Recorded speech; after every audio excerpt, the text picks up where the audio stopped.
2024년 12월 8일 2부 예배 오신 모든 분들에게 하나님의 크신 축복과 은혜와 사랑과 평강이 함께하기를 간절히 축원합니다.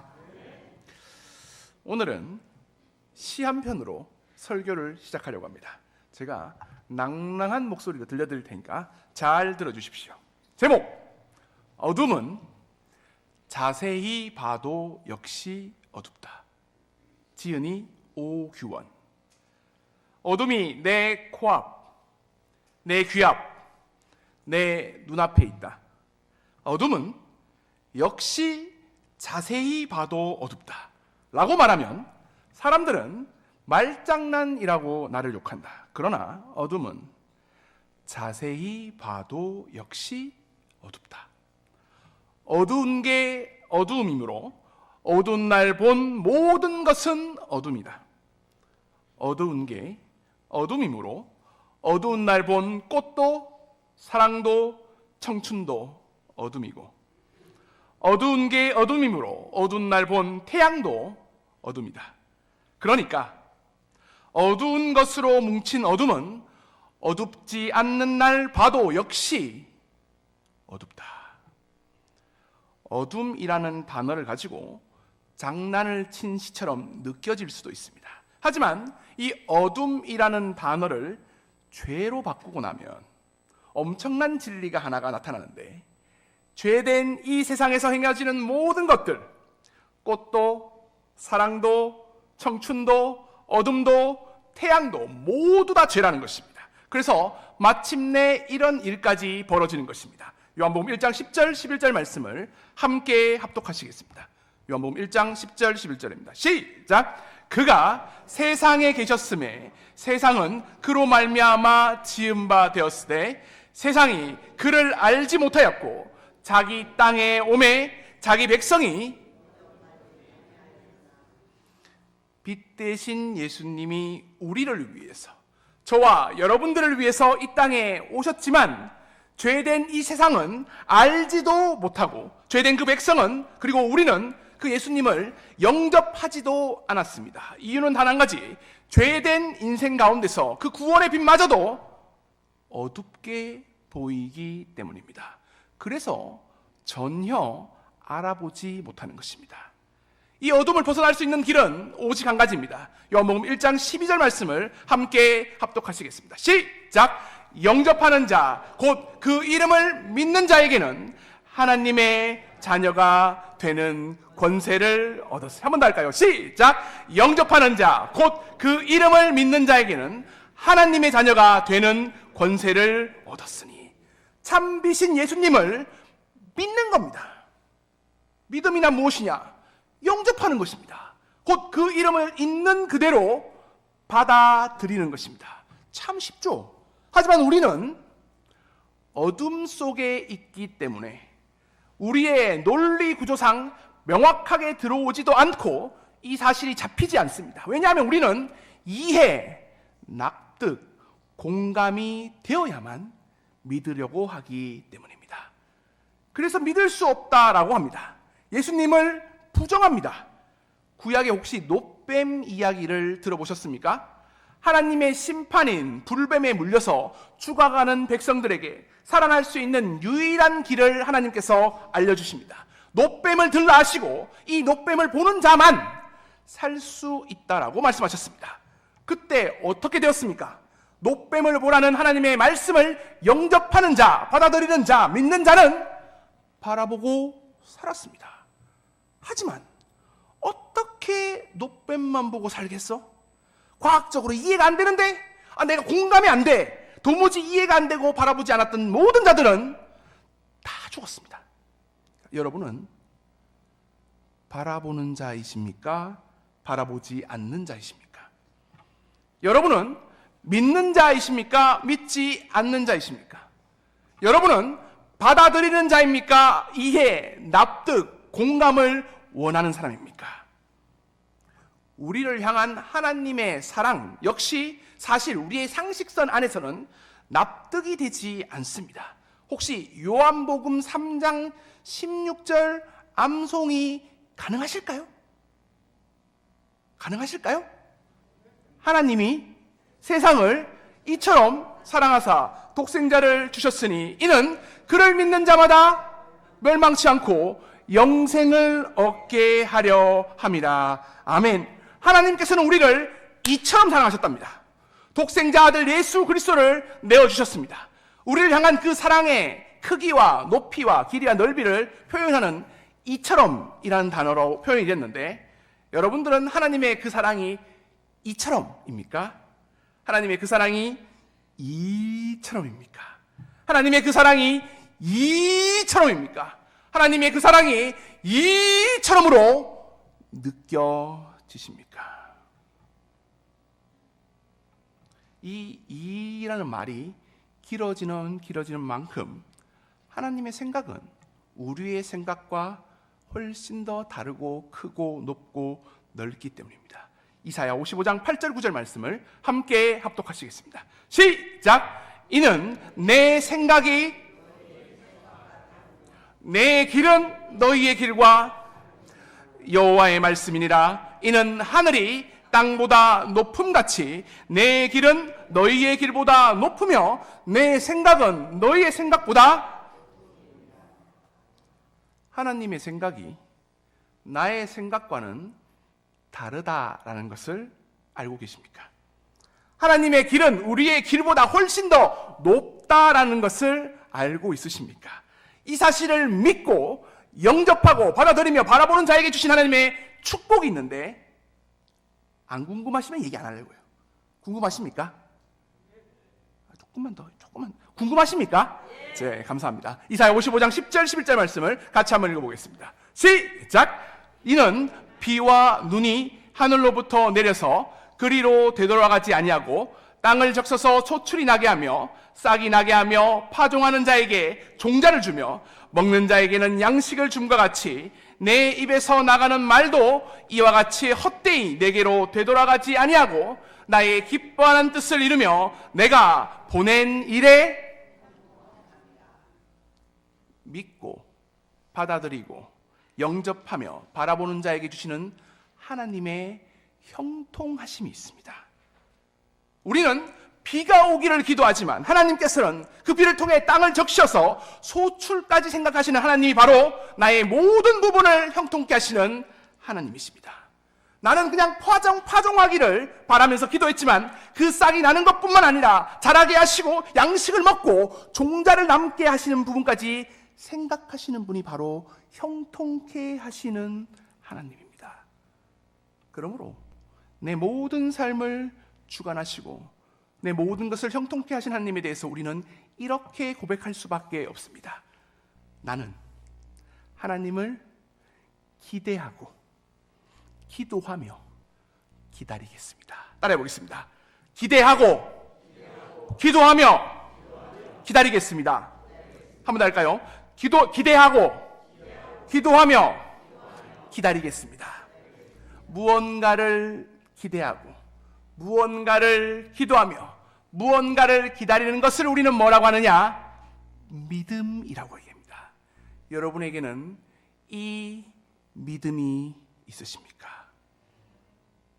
우리가 읽은 이 사도행전 16장은 사도 바울이 제2차 선교 여행을 떠나는 시작점에 있었습니다. 그래서 먼저 1차에 갔던 교회들을 하나하나 살펴보면서 그 교회들이 믿음의 반석 위에 서 있으며 부흥을 하고 있는지를 살펴보았는데 너무 잘 되고 있는 겁니다. 그래서 이전처럼 자신이 해왔던 방식으로 2차 선교여행도 떠나서 이 아시아에 있는 교회들을 하나하나 세워가려고 박차를 가하려고 준비하고 있었습니다. 그런데 그때 이 바울에게 하나님의 첫 번째 특별한 사랑이 부어집니다. 사도행전 16장 6절 7절 말씀을 함께 합독하시겠습니다. 시작! 성령이 아시아에서 말씀을 그들이 부르기아와 갈라디아 땅으로 다녀가 무시아 앞에 이르러 비두니아로 가고자 애쓰되 예수의 영이 허락하지 아니하시는지라. 이번에는 가는 곳곳마다 성령님이 그리고 예수의 영이 막는 것입니다. 이거 무슨 뜻인가를 지도를 보면 확실히 알 수 있는데 지도 한번 보여주시겠습니까? 네. 처음에는 왼쪽인 아시아로 가려고 했습니다. 그런데 막습니다. 방향을 틀어서 북쪽으로 올라가서 부르기아 갈라디아 땅으로 가려고 하고, 그래서 옆으로 비두니아로 가려고 하는데 또 막는 것입니다. 가는 족족 성령님이, 예수의 영이 그 길을 막는 겁니다. 그게 하나님의 특별한 사랑이라니까요. 참고로 지금 사도 바울은 뭘 하고 있느냐? 영혼 구원의 사명을 받아서 전심을 다해서 하나님의 일을 감당하고 있었습니다. 그 사역 역시 너무 잘 되고 있었습니다. 그런데 성령님이, 예수의 영이 막는 겁니다. 대체 왜 그러시는 걸까요? 이유를 알 수 없어서 답답해하는 사도 바울에게 비로소 환상을 통해 유럽 선교의 길이 열리기 시작했습니다. 저는 이런 방법으로 우리를 인도하시는 하나님이 가끔씩 원망스럽습니다. 우리의 눈에는 전혀 보이지 않는 그런 절벽, 막다른 길로 먼저 우리를 몰아넣습니다. 그리고 그 길 끝에 가면 전혀 계획에 없었던 새로운 하나님의 길을 짠 하고 보여주시는 것입니다. 그때마다 저는 이 단어를 혼자 되뇌이는데 돌쳐서입니다. 욕하는 거 아닙니다. 따라해볼까요? 돌쳐서. 돌쳐서. 욕 아니라니까요. 다시 한번 할까요? 돌쳐서. 이 성경에 나오는 단어입니다. 출애굽기 14장 2절 말씀인데 같이 한번 읽어보겠습니다. 시작! 이스라엘 자손을 명하여 돌쳐서 바다와 믹돌 사이의 비아히롯 앞 곧 바알스본 맞은편 바닷가에 장막을 치게 하라. 돌쳐서란 뜻은 돌이키다라는 말의 옛말입니다. 출애굽을 해서 이스라엘 백성들은 가나안 땅으로 최단거리 길로 행군하고 있었는데 갑자기 하나님이 돌치라는 겁니다. 돌아서라는 겁니다. 그리고 어디로 가느냐? 홍해 앞으로 가게 합니다. 문제는 바로 애굽이 뒤를 쫓아옵니다. 눈앞에는 홍해가 있습니다. 도무지 살 수가 없습니다. 그때 무슨 일이 벌어집니까? 하나님께서 눈앞에 있는 홍해를 가르사 새 길을 여시는 겁니다. 우리의 생각보다 크신 하나님의 뜻이 있다는 것을 여러분들은 믿으십니까? 우리의 길보다 훨씬 더 높으신 하나님의 길이 있음을 믿으십니까? 하나님의 그 측량할 수 없는 우리를 향한 사랑을 믿는다면 우리는 이렇게 고백할 수밖에 없습니다. 내게 허락하신 시련을 통해 나의 믿음이 더욱 강하게 자라나고 험한 산과 골짜기를 지나는 동안 주께 더 가까이 나를 이끄시네. 내가 겪는 시험이 어렵고 힘겨워도 내 주님보다 크지 않네. 내 앞에 바다가 갈라지지 않으면 주가 나로 바다 위 걷게 하리. 아무도 가보지 못했던 그 유럽 땅을 받는 그때 사도 바울의 마음은 어땠을까요? 오직 하나님의 인도하심만을 믿고 달았던 이 사도 바울의 두렵고 떨린 마음을 하나님께서는 이렇게 위로해 주셨는데 사도행전 16장 11절 말씀을 함께 합독하시겠습니다. 시작! 드로아에서 배로 떠나 사무드라게로 직행하여 이튿날 네아폴리로 가고. 중요한 것은 우리가입니다. 그러면 여러분들이 이러죠. 우리가가 뭐? 이런데 11절부터 시작되는 이 유럽의 첫 관문인 빌립보를 시작하는 주어가 갑자기 우리가로 바뀝니다. 처음에 참고로 10절에서는 바울이라고 시작이 됩니다. 즉 주어가 바울이에서 우리가라고 바뀌는 것인데 제가 퀴즈를 한번 내보겠습니다. 누가복음은 누가 썼을까요? 대답을 안 하시는 분은 도대체 뭘까요? 자, 누가복음은 누가 썼을까요? 누가가 썼습니다. 근데 이 누가가 신약의 성경을 두 개를 썼습니다. 하나가 첫 번째가 뭐냐면 누가복음이고 두 번째가 이 사도행전입니다. 이 의사 누가가 이 글을 쓰면서 여기서 우리가라고 얘기했을 때는 사도 바울과 누가가 함께라는 뜻을 의미합니다. 즉, 이 2차 선교 여행 이 빌립보에 갈 때에 드디어 이 누가가 이 바울의 선교 여행에 함께하게 되는 것입니다. 그래서 이 사도 바울의 건강뿐만 아니라 이 선교 사역에 있었던 모든 과정에 함께하면서 그 구체적인 내용과 사도 바울의 심경 그리고 하나님의 역사심을 바로 옆에서 아주 구체적으로 서술하게 된 것입니다. 그리고 도착하게 된 곳이 어디냐? 빌립보입니다. 이 빌립보가 성경에 나오는 빌립보서의 그 빌립보입니다. 그리고 여기서 하나님의 두 번째 특별한 사랑을 받게 되는데 사도행전 16장 17절 18절 말씀을 함께 합독하시겠습니다. 시작! 그가 바울과 우리를 따라와 소리질러 이르되 이 사람들은 지극히 높은 하나님의 종으로서 구원의 길을 우리에게 전하는 자라며 이같이 여러 날을 하는지라.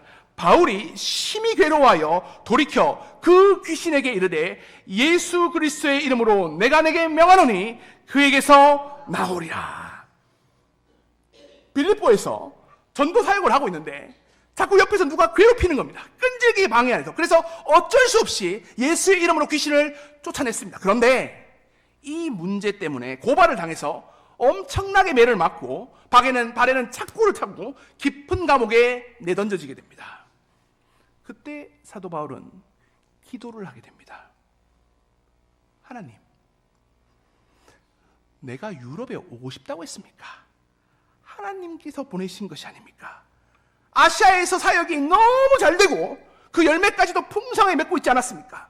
그런데 여기를 보내셔서 이렇게 두들겨 맞아서 지하 감옥에 갇히고 정말 아무것도 할 수 없게 하려고 저를 여기로 불렀습니까? 하나님이 살아계신다면, 정말 이 감옥 가운데 함께하고 있다면 좀 대답 좀 해보십시오. 이 절규의 기도를 저는 믿음의 기도라고 부르십니다. 그리고 그 믿음의 실체는 바로 이렇게 드러나는데 시편 139편 8절에서 10절 말씀을 함께 합독하시겠습니다. 시작! 내가 하늘에 올라갈지라도 수월에 내 자리를 펼치라도 거기 계시나이다. 내가 새벽 날개를 치며 바다 끝에 가서 거주할지라도 거기서도 주의 손이 나를 인도하시며 주의 오른손이 나를